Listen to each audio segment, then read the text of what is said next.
जो पाकिस्तान के प्रॉक्सी युद्ध को रोक सकती थी या उसे रोकने के लिए पर्याप्त होती।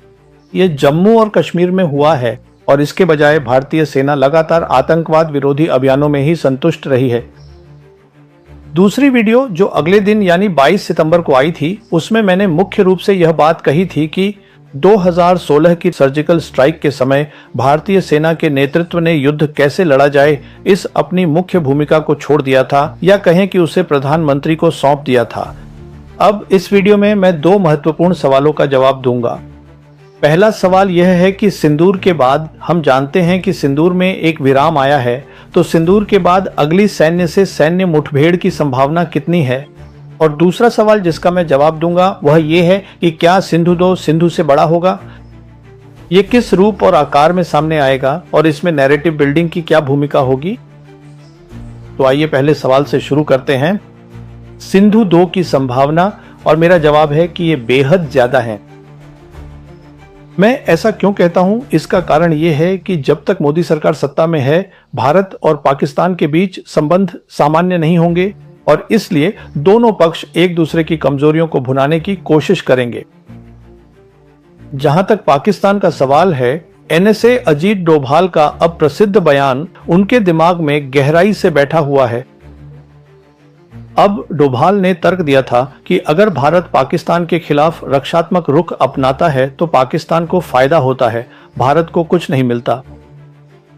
अगर भारत पाकिस्तान के खिलाफ आक्रामक रुख अपनाता है तो इससे गर्म युद्ध छिड़ सकता है और दोनों देशों के पास परमाणु हथियार हैं। इसलिए डोभाल ने तर्क दिया कि आक्रामक रक्षा भारत के लिए पाकिस्तान के खिलाफ अपनाने के लिए सबसे अच्छा रुख है, क्योंकि इसके जरिए भारत पाकिस्तान की कई कमजोरियों को देख सकेगा और उन्हें अपने फायदे के लिए इस्तेमाल कर सकेगा। उन्होंने कहा कि इस तरह से न तो सेना की तैनाती की जरूरत पड़ेगी और न ही दोनों देशों के बीच परमाणु हथियारों को लेकर कोई चिंता होगी। और उन्होंने अपनी इस सोच को उस मशहूर पंक्ति में समेटा जिसमें कहा, अगर तुम एक मुंबई करोगे तो तुम बलूचिस्तान खो दोगे। तो जहां तक पाकिस्तान का सवाल है, वे इस मामले में पूरी तरह स्पष्ट हैं। एनएसए की इस सोच को देखते हुए पाकिस्तान मानता है कि भारत बलूचिस्तान में अशांति के पीछे है। वह बीएलए का समर्थन कर रहा है और टीटीपी का भी समर्थन कर रहा है। और भारत ने हाल ही में अफगानिस्तान में तालिबान शासन के साथ संबंध सामान्य किए हैं ताकि उसे पाकिस्तान के खिलाफ इस्तेमाल किया जा सके। अब दूसरी ओर जहां तक भारत का सवाल है, कश्मीर में उसकी कमजोरी अच्छी तरह से स्थापित है। कश्मीर में सामान्य स्थिति की जितनी भी बातें की जाती हैं, असलियत यह है कि एक साल से वहां मुख्यमंत्री तो है, लेकिन वास्तव में केंद्र शासित प्रदेश को एक लेफ्टिनेंट गवर्नर ही पूरी सख्ती से चला रहा है। और हम जानते हैं कि पाकिस्तान के खिलाफ जितने भी ऑपरेशन हुए हैं, चाहे वह 2016 हो, 2019 हो या 2025, वे सभी कश्मीर क्षेत्र में ही किए गए हैं। और इन सब के बावजूद पाकिस्तान बिल्कुल भी डराया या रोका नहीं गया है। और इसका सबूत यह है कि रिपोर्ट्स हैं कि जम्मू के बाहर लॉन्च पैड्स पर आतंकवादी मौजूद हैं और यह भी खबरें हैं कि जम्मू और कश्मीर दोनों जगह मुठभेड़ें हुई हैं। तो मेरी राय में सिंदूर 2 की संभावना बहुत अधिक है। अब मैं दूसरे सवाल का जवाब देता हूं कि क्या यह सिंदूर से बड़ा होगा, इसकी रूपरेखा और स्वरूप क्या होगा और इसमें नैरेटिव बिल्डिंग की भूमिका क्या होगी। तो आइए इसे एक एक करके समझते हैं। हमने 2016 में सर्जिकल स्ट्राइक देखी जिसमें केवल भारतीय सेना का इस्तेमाल किया गया था। 2019 में केवल भारतीय वायुसेना का इस्तेमाल हुआ और 2025 में सिंदूर में भारतीय सेना और भारतीय वायुसेना दोनों का इस्तेमाल किया गया। लेकिन इन सभी मामलों में निशाना हमेशा आतंकवादी ठिकानों पर ही था और इसका कारण यह था कि जैसा मैंने कहा कि ये प्रधानमंत्री की स्पष्टता है, जिन्होंने युद्धों को केवल आतंकवाद विरोधी अभियानों तक सीमित रखने का निर्देश दिया है। और इसका कारण यह है कि इससे सैन्य से सैन्य टकराव की संभावना नहीं होती, जो आगे चलकर एक बढ़ती हुई स्थिति बन सकती है, जो फिर एक खुला युद्ध बन जाती है और जिसे नियंत्रित नहीं किया जा सकता। तो निर्देश बहुत स्पष्ट था, लेकिन ये ऑपरेशन सिंदूर में काम नहीं आया और हमने ऑपरेशन सिंदूर में यही देखा। जहां तक पहली रात की हवाई लड़ाई का सवाल है, मेरी राय में भारतीय वायुसेना ने कोई हवाई मुकाबला नहीं किया, यानी सैन्य से सैन्य टकराव की बात हो रही है। हालांकि 9 से 10 मई की रात को त्रिसेवा योजना के तहत भारतीय वायुसेना का उपयोग किया गया और उसने सफल काउंटर एयर ऑपरेशन किए जो कि सैन्य से सैन्य टकराव ही हैं। और इसीलिए तमाम कोशिशों के बावजूद ऐसी स्थिति आ गई कि भारतीय वायुसेना का इस्तेमाल करने के लिए मजबूर होना पड़ा। तो मेरा कहने का मतलब यह है कि सिंधु में भी यही बात लागू होती है। अगर ऐसा होता है और भारतीय वायुसेना का इस्तेमाल किया जाता है तो निश्चिंत रहें, ये खुली जंग में बदल जाएगा। ये बात सरकार को बहुत स्पष्ट रूप से समझ लेनी चाहिए। और दो और बातें भी सरकार को बहुत स्पष्ट रूप से समझ लेनी चाहिए। दूसरी बात यह है, माफ कीजिए, पहली बात यह है कि अमेरिका सिंधु की तरह न तो मध्यस्थता करेगा और न ही सिंधु में जो भी कहा गया वैसा कुछ करेगा। और दूसरी बात यह भी है, कृपया सिंधु के बाद पाकिस्तान की बढ़ी हुई भू राजनीतिक स्थिति को ध्यान में रखें जिसका प्रभाव सिंधु आई पर पड़ेगा। और इस जमीनी स्थिति के हिस्से के रूप में यह स्पष्ट होना चाहिए कि चीन सिंधु आई में पाकिस्तान की वैसे ही मदद करेगा जैसे उसने सिंधु में की थी, चाहे वह शांति काल हो, युद्ध से पहले का समय हो या फिर सैन्य अभियान के दौरान हो। हर समय चीन का पाकिस्तान को पूरा समर्थन रहेगा। फिर अमेरिका भी पाकिस्तान का समर्थन करेगा, क्योंकि अब अमेरिका ने सिंधु के बाद पाकिस्तान को मध्य पूर्व में एक रणनीतिक भूमिका दे दी है। फिर पाकिस्तान को ईरान, तुर्की और सभी 6 जीसीसी देशों का समर्थन मिलेगा। दरअसल इन देशों में से एक सऊदी अरब ने सिंधु के बाद पाकिस्तान के साथ रणनीतिक पारस्परिक रक्षा समझौते पर पहले ही हस्ताक्षर कर दिए हैं। फिर मेरी राय में बांग्लादेश और मालदीव दोनों पाकिस्तान का समर्थन करेंगे। और जहां तक रूस का सवाल है, रूस तटस्थ स्थिति अपनाएगा। तो जब आप ये सब देखते हैं तो ये बहुत स्पष्ट हो जाता है कि अगर कोई ऐसा करे, भारत में कोई भी समझदारी से आकलन करेगा तो वह इस निष्कर्ष पर पहुंचेगा कि सिंधु में भारतीय वायुसेना का उपयोग निश्चित रूप से एक गर्म युद्ध की ओर ले जाएगा। तो भारत के लिए अन्य विकल्प क्या हैं? क्योंकि भारत न तो लड़ना चाहता है और न ही वह हालात को और बढ़ाना चाहता है। अब बहुत से लोग भारतीय नौसेना के उपयोग की बात कर रहे हैं। वास्तव में इस पर ध्यान आकर्षित किया गया है। एक सेवा अभ्यास आजमाएं जिसमें सेना, वायुसेना और नौसेना शामिल हों, जो जल्द ही होने वाला है और जिसके लिए नोटम यानी नोटिस टू एयरमैन उस क्षेत्र में जारी कर दिया गया है। राजस्थान, गुजरात 30 अक्टूबर से 10 नवंबर तक। मूल रूप से इसका मतलब यह है कि हवाई क्षेत्र उपलब्ध होना चाहिए।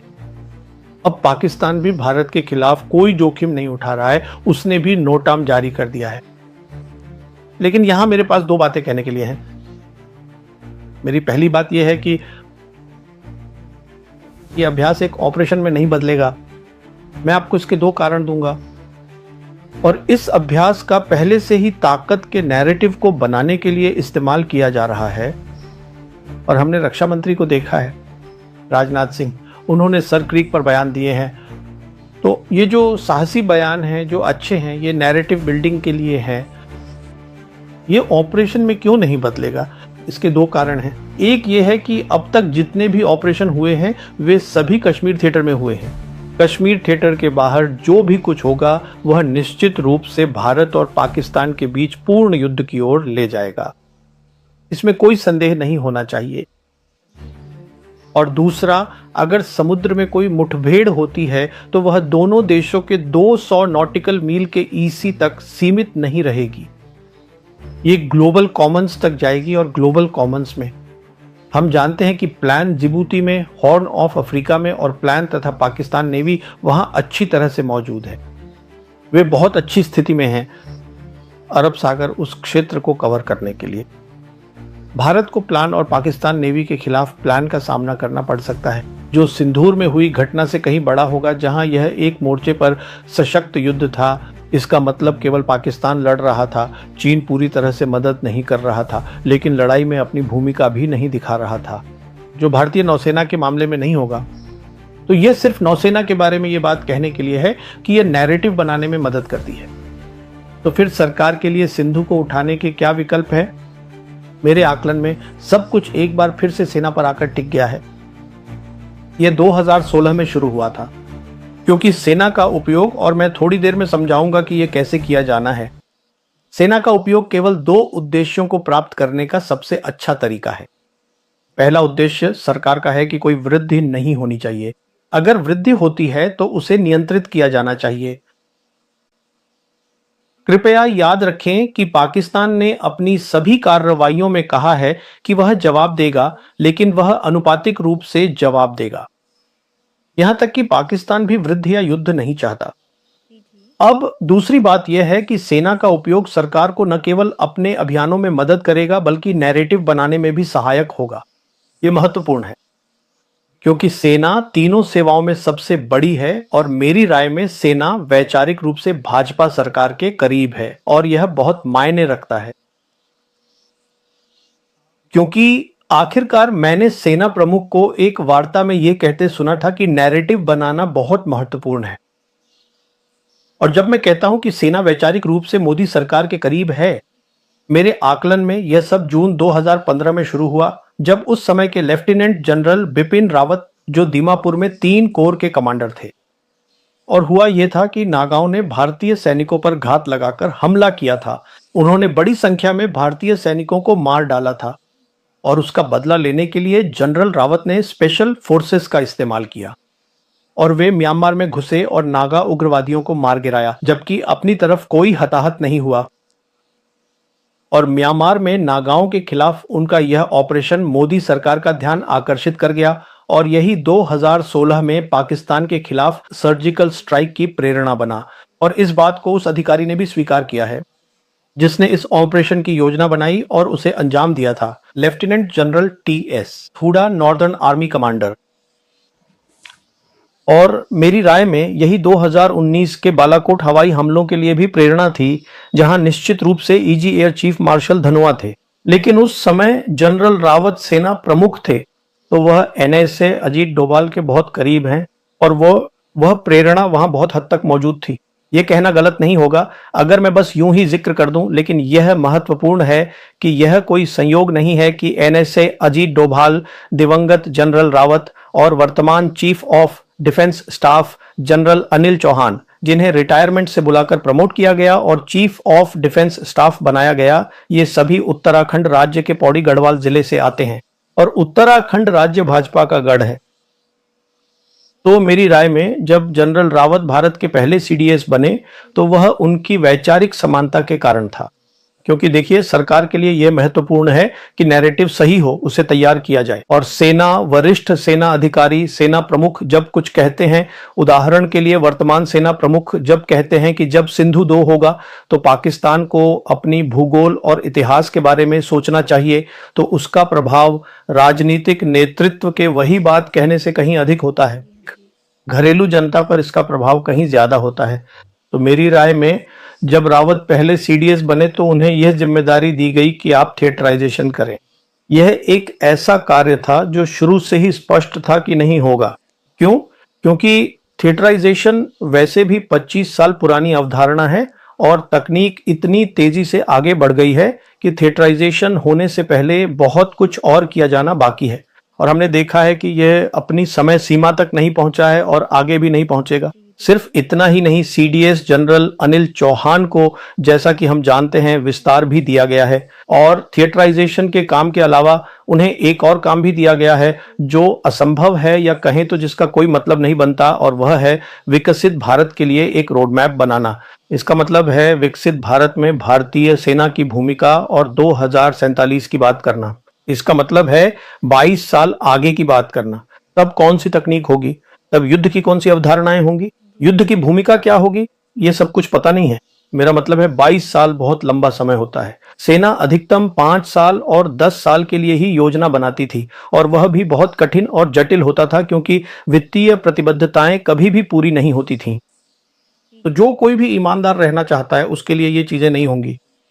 तो अब जो बात कहनी है, जैसा कि मैंने कहा, पूरा मामला अब पूरी तरह से घूमकर वहीं आ गया है जहां से शुरू हुआ था। सेना का इस्तेमाल किया जाएगा और हाल ही में हमें रिपोर्ट्स मिली हैं कि भारतीय सेना अब बहुत तेजी से भैरव बटालियन नामक इकाइयां तैयार कर रही है। अब इन भैरव बटालियनों में से 25 को अगले 6 महीनों में तैयार किया जाना है। इनमें लगभग 200 से 250 सैनिक होंगे। इनमें पैदल सेना, आंतरिक तोपखाना, सिग्नल्स और वायु रक्षा सभी तत्व शामिल होंगे। तो यह एसएफ, स्पेशल फोर्सेस से कहीं अधिक है। तो इन्हें निश्चित रूप से किसी खास उद्देश्य के लिए तैयार किया गया है। इनका एक मुख्य कार्य नियंत्रण रेखा के पार आतंकवाद विरोधी अभियानों को अंजाम देना होगा। हाँ जी। और जब हम सिग्नल्स की बात करते हैं तो इसका मतलब है कि संचार व्यवस्था होगी, और जब हम तोपखाने की बात करते हैं, मुझे पूरा विश्वास है कि जिसे हम ओपी यानी ऑब्जर्वेशन पोस्ट कहते हैं, वहां जो अधिकारी मौजूद हैं वे फायर बुलाने में सक्षम होंगे।